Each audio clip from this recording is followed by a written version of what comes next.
بسم الله الرحمن الرحيم حمدا ومصليا اما بعد. د دې پرتمن مجلس ټولو درنو ګډونوالو السلام علیکم ورحمت الله وبرکاته. ورونو، افغانستان د پراخو دښتو، زرخیز ځمکو او مناسب هوا او چاپیریال په لرلو سره یو زراعتي هیواد دی. د ځینو شمیرو له مخې د افغانستان 75 سلنه وګړي د کرکیلې او زراعت په چارو باندې مصروف دي. موږ د زراعت په برخه کې که څه هم په ټوله کې زراعتي هیواد بلل کیږو، د امکاناتو له پلوه باندې موږ په ډېر وروسته پاتې حالت کې قرار لرو.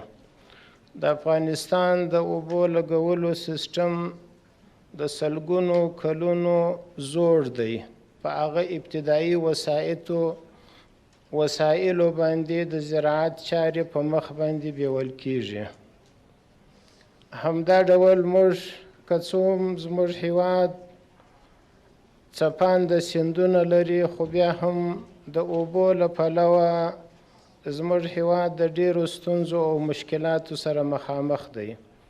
همدا اوس د ځمکې لاندې اوبه زموږ ورځ تر بلې لاندې روان دي.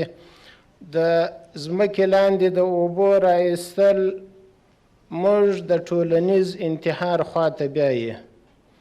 د هیواد په ډیرو برخو کې د ځمکې لاندې اوبه نور د دې د بزګرانو د وسې څه وتلي دي چې دوی یې راوباسي او بیا د زراعت په برخه کې استفاده ځنې وکوي. د زراعت تر ټولو هغه اړخ چې د دوی د لاس په تڼاکو باندې، د ورغو په تڼاکو او په خولو باندې محصولات راځي، هغه تر ټولو خواره او ځپل سوې طبقه ده. هغه زموږ دهاقین او بزګران دي چې هغوی د زراعت دپاره مناسب تخمونه هم نه لري، همدا ډول کیمیاوي سره هم نه ورته رسیږي. اکثر کلونه یې زراعت د بیلابیلو امراضو د وجې څخه تباه کیږي، خرابیږي. د دې دپاره وروڼو د نظام مکلفیت دا دی چې تر اوسې پورې د قشر او پورته توجه وکوي.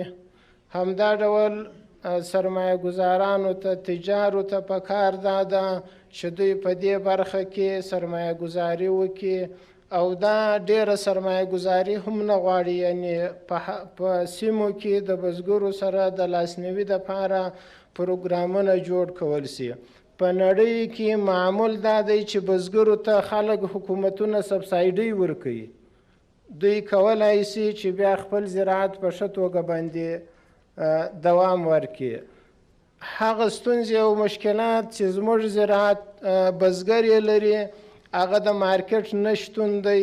همدا ډول آفتونه دي چې هر کال د دوی کښتونه آفتونه وي، سړې خونې دي او نورې ستونزې او مشکلات دي. د الله تعالی د لوی درباره څه امید لرو چې په آینده کې زموږ نظام وکولای سي د دوی ستونزو او مشکلاتو ته هر اړخیزه او پوره رسیدګي وکړي.